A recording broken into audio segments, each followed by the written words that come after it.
처음이 있으면 나중이 있습니다. 창조가 있으면은 성경에 보니까 종말이 있다, 그렇게 말씀을 하고 있습니다. 지난번 시간에 세상은 어떻게 될 것인가, 첫째 시간, 두째 시간, 셋째 시간, 오늘은 네 번째 시간, 재림의 시기에 대해서 성경적으로 다시 한번 살펴보고자 합니다. 우선 재림의 목적은 세 가지입니다. 구원하시기 위해서 예수님은 이 세상에 오셨습니다. 그러니까 초림의 예수님은, 처음 오신 예수님은 우리를 죄에서 구원하기 위해서 오셨어요. 그래서 우리 인간의 모습으로 이 세상에 오신 것은 바로 인간을 구원하기 위해서. 우리가 예수님을 우리가 놓고 봤을 때 예수님의 인성, 인자, 그리고 예수님의 신성, 예수님은 완전하신 하나님의 성품을 가지고 계시다, 이제 그런 말씀이 되겠습니다. 초림의 예수님은 하육신 하셨어요. 인생으로서 생사 과정을 다 밟으셨습니다. 죄로 말미암아 죽음을 전제하고 사는 인생의 죽음을 대신하여 죽을 목적으로, 죽어 주실 목적으로 오셨어요. 그것은 바로 인생의 죄를 대속해 주기 위해서인 것입니다. 그래서 우리는 그 초림의 예수님을 대속의 주님이라 이렇게도 말을 하고 있습니다. 그러나 여러분, 또다시 오시는, 소위 말하자면은 세컨드 커밍, 이 헬라 말에 있어서는 파우레시아, 이것이 신구약 성경에 1518번이나 기록. 신약 성경에서만 파우레시아라는 말이 318번이나 기록했습니다. 한 말씀도 천지가 없어질지언정 이 말씀이 취소되거나 없어지지 아니한다면 신약 성경에 318번이나 내가 다시 오마, 다시 오마, 다시 온다고 318번 말씀하시고 약속하셨는데 여러분, 그 약속이 이루어지지 않겠습니까? 다시 오시는 예수님은 부활하셔서 다시는 죽음이 없는 몸으로, 소위 말하자면은 시간과 공간을 초월하는 부활체로서 죄와 상관이 없는 자로 이제 구원하기 위해서 오셨지만은, 그러나 히브리 9장 27절에도 한번 자기를 들여 무사람의 죄를 담당하시고 두 번째 나타나사 죄와 상관이 없는 자를 구원하시기 위해서 오셨다고 하셨습니다. 기약이 이르면은 하나님이 그리스도의 나타나심을 보이시리니 그 나타나실 때까지 점도 없고 그리고 책망받을 것도 없이 명령대로 선한 싸움을 싸워서 만인 앞에서 증거하시고, 그래서 바울이 디모데 전서 6장 14절에 있는 말씀을 통해서 디모데에게 격려하시면서 우리에게 주신 말씀인 것입니다. 또한 하박국 선지자는 주께서 주의 백성을 구원하시고 기름 부은 자를 구원하시려고 나타나시사 다시 오신다. 악인의 머리를 치시며 그 기초를 바닥까지 드러내셨다라고 말씀했습니다. 두 번째, 예수님께서 재림하시는 것은, 다시 오시는 것은 심판하기 위해서 오십니다. 천하를 공의로 심판할 날을 작정하시고 이에 그를 죽은 자 가운데서 다시 살리신 것으로 모든 사람에게 믿을 만한 증거를 주셨다 그랬어요. 또한 사도행전 1장 41절에서 42절까지 있는 말씀을 통해서 보면은 하나님께서 작정하신 대로 산자와 죽은 자를 심판하실 제사장은 곧 다름 아닌 심판장 되시는 예수님이시라고 분명히 말씀했습니다. 자, 예수님께서도 친히 말씀했습니다. 아버지께서 아무도 심판하시지 아니하시고 심판하실 그 일을 다 아들에게, 예수님에게 맡기셨다 증거했습니다. 영광으로 천사들과 같이 오실 때 모든 백성을 그 앞에 모으시고 양과 마치 염소를 가리듯이 구분하듯이 양은 오른편에 염소는 왼편에 그렇게 분별하시겠다고 마태복음 25장에 분명히 말씀했어요. 여러분, 마태복음 24장은 예수님께서 감난원이라는 산에서 베드로와 야고보와 요한 제자들에게 주여 우리에게 있어서 어느 때 이런 일이 있겠사오며 또 주의 마신가 세상 끝에는 무슨 징조가 있사오리까? 아주 궁금했어요. 누구 없이 사람은 내일에 대해서 미래에 대해서 알고 싶어 합니다. 궁금합니다. 마찬가지였어요. 그때 예수님께서 감난어린이라는 산에서 종용이 그들을 앉히고 난 다음에 예수님께서 분명히 말씀했습니다. 너희가 사람의 미혹을 받지 않도록 주의하라. 많은 사람이 내 이름으로 와서 이르되 나는 그리스도라 하여 많은 사람을 미혹해 하리라. 난리와 난리 소문을 듣겠으나 너희는 상가 두려워하지 마라. 이런 일이 있어야 돼. 끝은 아직 아니니라. 예수님께서 제자들에게 그렇게 말씀하시고 그리고 마태복음 25장에서 보면은 예수님이 이 세상에 오실 때 나타날 3대 사건을 말씀했어요. 마태복음 25장 1절에서 12절까지 13절까지 있는 말씀을 보면은 슬기는 5처녀와 미련한 5처녀의 비유입니다. 미련한 5처녀들은 등은 가지되 기름이 없었어요. 그러나 슬기는 5처녀는 등과 그리고 기름을 준비해서, 왜냐하면 그 지역에는 우리 지역과 달라서 아주 낮에 어떤 행사를 못합니다. 그래서 보통 12시에서 3시까지 그 사람들은 그냥 일을 안 하고 가게도 상점에도 그냥 문을 닫고 쉬는 겁니다. 자는 겁니다. 그래서 그것이 그들의 문화요 습관이 돼가지고 결혼식도 낮에 하지 못해요. 밤에 합니다. 자, 아무튼 슬기는 5처녀와 미련한 5처녀는 등을 가지고 기름을 준비하지 못했던 미련한 5처녀는 바깥 어둠에 쫓김을 받고, 그리고 슬기는 5처녀는 등과 기름을 준비해서 보라 신랑이로다 맞으러 나오라 하며 그들은 깨어 기다리다가 맞는 신랑 되시는 예수님. 물론 그것은 비교였습니다. 그래서 슬기는 5처녀들은 그 신랑을 맞이하게 되었어요. 허겁지겁 기름을 사가지고 왔을 때 미련한 5처녀들은 이미 문 닫히죠. 우리 찬송가 가사에도 그런 가사가 있죠. 문 열었을 때 들어오세요.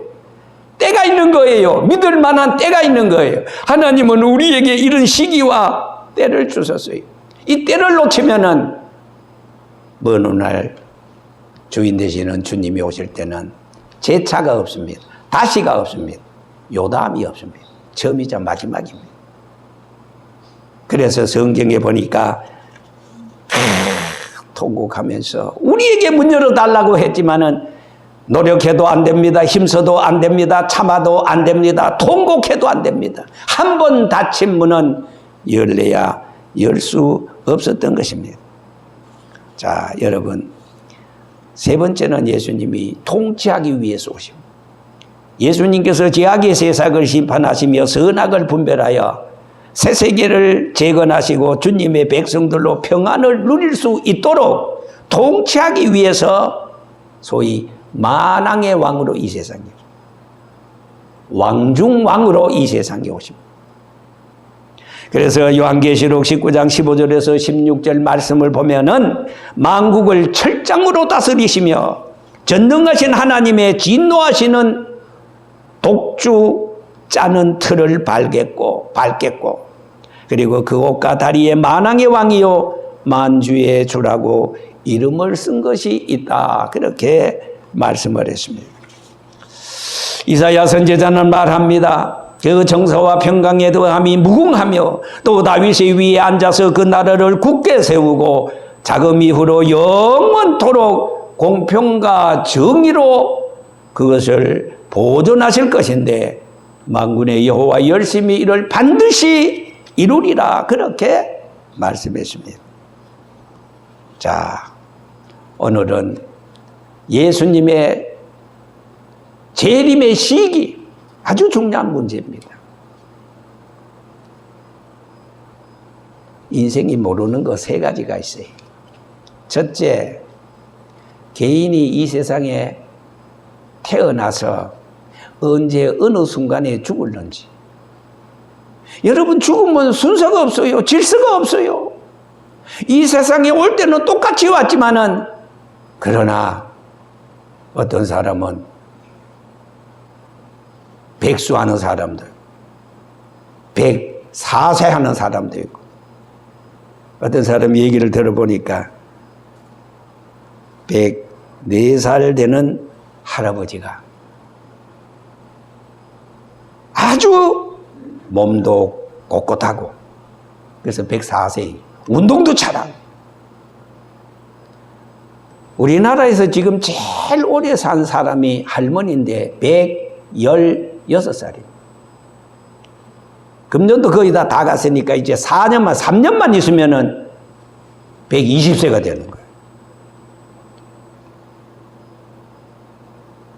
그런데 이 할아버지도 지금 104살인데 몸도 아주 늘씬하고 젊은 사람처럼 아마 모르긴 해도 그 할아버지도 아마 기록을 세울 것 같아요. 연세대학교 명예교수였던 김영석 교수가 말하자면은 지금 104세지요? 지금도 강의 나간다 그래요. 특강하고 말이에요. 확실히 100세 시대를 우리는 눈앞에 두고 이게 지금 살아가고 있습니다. 그런데도 불구하고 어떤 사람은 젊을 때 불의의 사고로 교통사고 비행기를 타고 가다가 비행기가 추락해서 죽고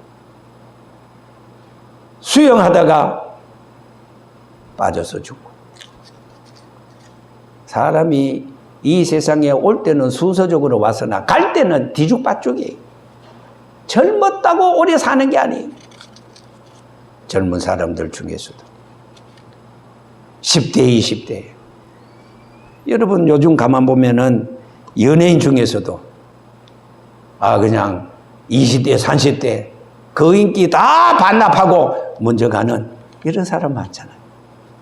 자살해서 그런 사람도 있고. 자, 여러분 개인의 죽는 날을 몰라. 두 번째 모르는 게 있어요. 잠언서 27장 1절에 있는 말씀을 보면은 너는 내일 일을 자랑하지 말아라. 하루 동안에 무슨 일이 일어날는지 너희가 알지 못한다 그랬어. 역사의 내일을 모릅니다. 세 번째, 오늘 여러분 여기 재림의 시기에 대해서 예수님의 재림의 날짜를 몰라요. 시기를 몰라요. 아무 날 아무 시에 예수님이 온다 없어요. 오늘날 이단들은 아무 날 아무 시에 예수님이 재림하신다고 산에 가서 굴을 파놓고 기다리는 이런 사람들도 없잖아요. 기도원에서 혹은 또 여러 모양으로 다 안다는 거예요. 그러나 그건 잘못된 거예요. 1992년 10월 28일 이장님 씨가 예수님 오신다고 전국을 그냥 떠들썩하게 만들었어요. 그러나 그날 오셨어? 안 왔어요. 헛방이. 왜? 성경은 그날과 그때는 아무도 모른다고 그랬어요. 예수님의 재림을 엄격한 비밀에 붙였습니다. 그런 거로 깨어 있어야 돼요. 그런 거로 준비해야 돼요. 자, 재림의 시기에 대해서 첫째로 그날과 그 시는 알지 못한다고 그랬어요. 주님이 다시 오셔서 세상을 심판하시고 택한 백성을 구원하시어 평화로운 나라를 건설하실 시기가 어서 오기만을 기다리는 그런 마음 간절하지만은 그러나 그 날짜, 그 시기를 아는 자가 없어요. 엄격한 비밀에 붙였어요. 농부가 추수할 날짜를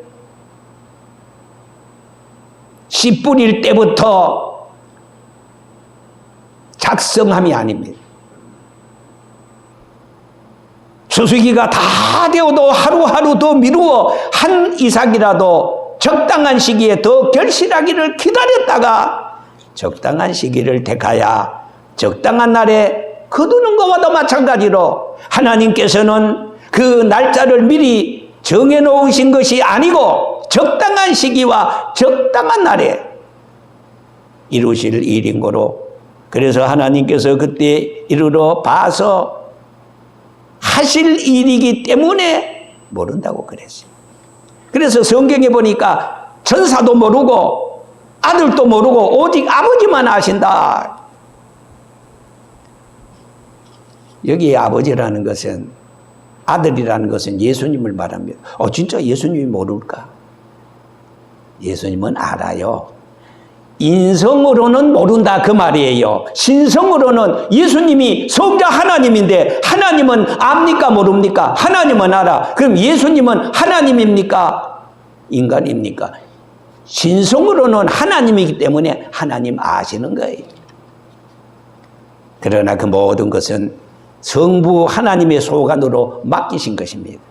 여기에 아들도 모른다는 것은 인성으로, 바로 이 세상에 오신 그 인성으로 사람으로 완전하신 예수님은 그 모든 걸 하나님 앞에 맡긴 겁니다. 자, 두 번째 보면은 호련히 임하신다 그랬어요. 그런 거로 만일 깨어있지 아니하면 내가 뭐같이 도둑같이 임하리니 어느 날에 임할는지 너희가 알지 못한다. 요즘은 도둑이 낮도둑도 많아요. 밤에 일는지 초저녁에 일는지 새벽에 올는지 아무도 몰라. 도둑같이 온다는 말은 밤에 잠잘 때, 혹은 또 시간적으로 보면은 초저녁 도둑도 있겠지만은 또 요즘은 여름 휴가 가가지고 사람들이 집을 비우고 하면은 그 틈을 타서 또 도둑이 들어와서 귀중한 물건을 또 훔쳐가고 이런 것도 있어요. 그래서 여기 도둑같이 온다는 것은 알지 못하는 시간, 또 저기 몇 시에 온다는 거 알았으면은 경찰서 미리 신고해서 준비하고 있다가 그래 너 잘 와서 하면서 도둑을 붙잡을 수 있잖아요. 하다못해 무기를 준비해서라도 말이에요. 겁을 주면서 쫓아낼 수 있잖아요.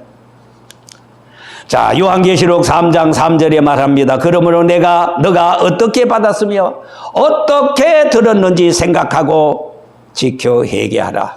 만일 일깨지 아니하면 내가 도둑같이 임하리니. 누가? 세컨드 커밍, 재림의 예수님. 너가 알지 못하리라 그렇게 말씀했습니다. 그리고 또 베드로후서 3장 10절에 있는 말씀에도 그러나 주의 날이 도둑같이 오리니 그날에는 하늘이 큰 소리로 떠나가고 물질이 뜨거운 불에 풀어지고 땅과 그 중에 있는 모든 일이 드러나리로다. 그런 거는 너희가 어떤 사람이 되어야 마땅하냐? 깨어 있어라. 준비하고 있어라. 아까 제가 두 번째 성경 말씀을 읽었습니다. 노아 홍수 때와 같이 생각하지 않는 때 도둑같이 임하리라. 노아의 때와 같이 인자의 임한도 그러하리라. 홍수 전에 노아가 방주에 들어가던 날까지 사람들이 먹고 마시고 장가들고 시집가고 있으면서 저희를 다 멸하기까지 깨달지 못했다. 사도 바울은 말합니다. 데살로니가 전서 5장 2절에서 3절까지 말씀을 보면은 편안하다 편안하다 안전하다 안전하다 할 그 멸망이 눈 깜짝 호련히 임한다. 그런 거로 결단코 피하지 못하리라고 그랬어요. 그런 거로 그러므로 늘 우리는 준비하고 있어야 됩니다. 세 번째는 더딘 것 같이 옵니다. 더딘 것 같아요. 앞에서 말씀드린 바와 같이 호련히 오신다고 하셨는데 반대로 더디 오신다고 말씀하신 게 이게 어디 성경에 있는 것인가? 그래요. 앞서서 제가 말씀드렸어요. 마태복음 25장 5절에 천국은 마치 등을 들고 신랑을 맞으러 가는 열 처녀와 같다 하리니 그 중에 5은 슬기 있고 5은 미련했다고 하지 않았습니까? 슬기 있는 5 처녀는 준비했어요. 기다렸어요. 그 기다리는 자에게는 시간이 너무 지루한 것 같아. 그래서 더딘 것 같아. 그러나 미련한 5 처녀들은 기다림이 없어. 준비가 없어. 그러니까 그냥 갑자기 당하는 환난이니까 그냥 피할 길이 없습니다. 그러기에 하박국 선지자도 말합니다. 이 묵시는 정한 때가 있나니 그 종말이 속히 이르겠고 결코 거짓되지 아니하리라. 비록 더딜지라도 기다리라.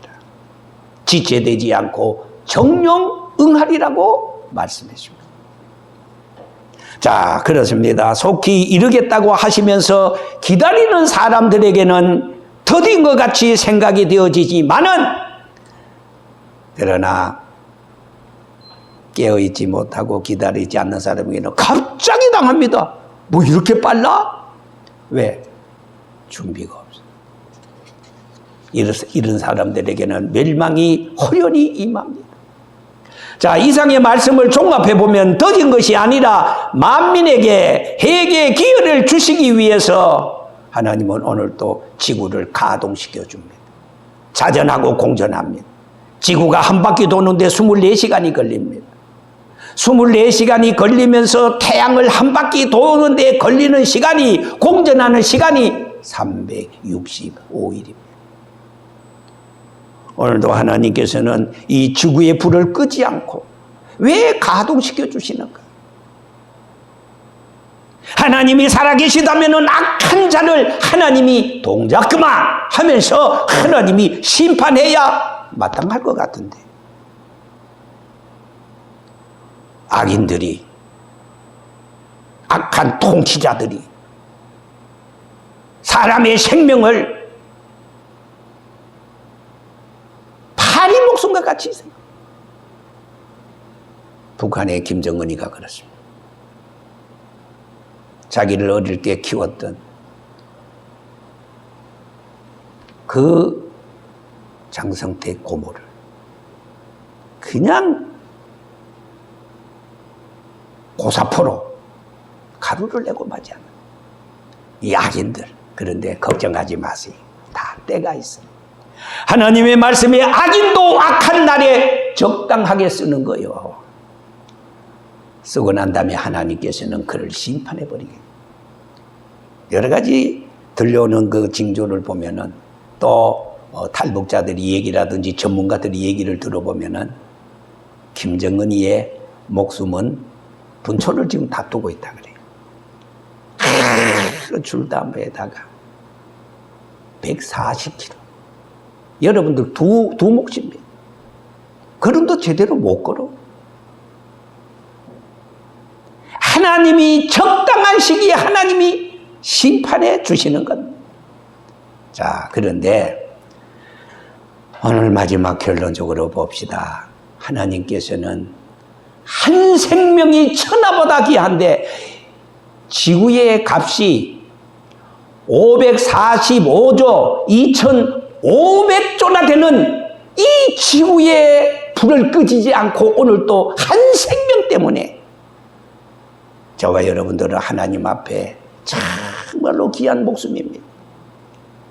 나 같은 목숨은 나 하나밖에 없어요. 오늘 있는 시간은 오늘밖에 없어요. 얼마나 귀한 생명입니까?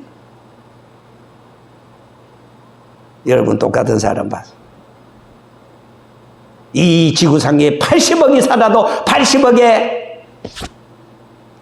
생명은 다 다릅니다. 공장에서 플라스틱 물건 제품 박아내듯이 우리를 그렇게 이 세상에 오게 하시는 하나님이 아닙니다. 아주 한 사람 한 사람 하나님께서. 그래서 사람의 다른 거 세 가지가 있잖아요. 목소리가 달라요, 얼굴이 달라요, 지문이 달라요. 얼마나 골동품입니까? 하나님이 아주 섬세하게 계획했습니다. 그래서 베드로후서 3장 8절에서 12절까지 말씀합니다. 사랑하는 자들아, 주께는 하루가 천년 같고 천년이 하루 같은 이 한 가지를 잊지 말라. 어떤 이에 더디다고 생각하는 것 같이 더딘 것이 아니라 한 사람이라도, 한 생명이라도 하나님이 지구를 가동시킬 때, 문 열었을 때, 기회 있을 때 믿을 수 있는 시간을 하나님이 지금 주신 겁니다. 왜? 하나님은 사랑이기 때문에 심판하기를 더디하시고 참아 기다리시는 것을 하나님의 사랑 때문입니다. 여러분, 지금이 절호의 기회입니다.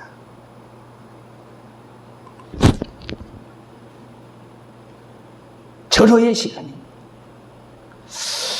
제가 설교 준비를 하다가 갑자기 552장 찬송가가 떠올랐어요. 가사를 보니까 아침 해가 돋을 때 만물 신선하여라. 나도 세상 지날 때 햇빛 되게 하소서. 새로운 강음을 보람있게 보내고 주의 일을 행할 때 햇빛 되게 하소서. 한 번 가면 못 오는 빠른 강음 지날 때 귀한 시간 바쳐서 햇빛 되게 하소서. 밤낮 주를 위하여 몸과 마음을 드리고 주의 사랑 나타낼 때 햇빛 되게 하소서. 여러분, 언제일지 몰라요. 알 필요도 없어요. 어제를 오늘처럼 오늘을 내일처럼 히브리 23장 8절에 있는 말씀처럼 예수 그리스도는 어제도 오늘도 영원토록 동일하십니다. 그 동일하신 불변의 하나님께서는 오늘도 참아주십니다. 오늘 괜찮으니까 내일 괜찮지. 그것은 하나님의 시간입니다. 그런 걸 우리는 늘 깨어서 준비해야 됩니다. 언제 어느 때 주님이 오실지라도 슬기는 다섯 처녀처럼 아멘 주 예수여 오시옵소서. 이 날을 우리가 얼마나 기다렸습니까? 우리는 다 신랑 되시는 주님 오실 때 기쁨으로 영접할 수 있는 저와 여러분들 되시기를 주의 이름으로 축원합니다.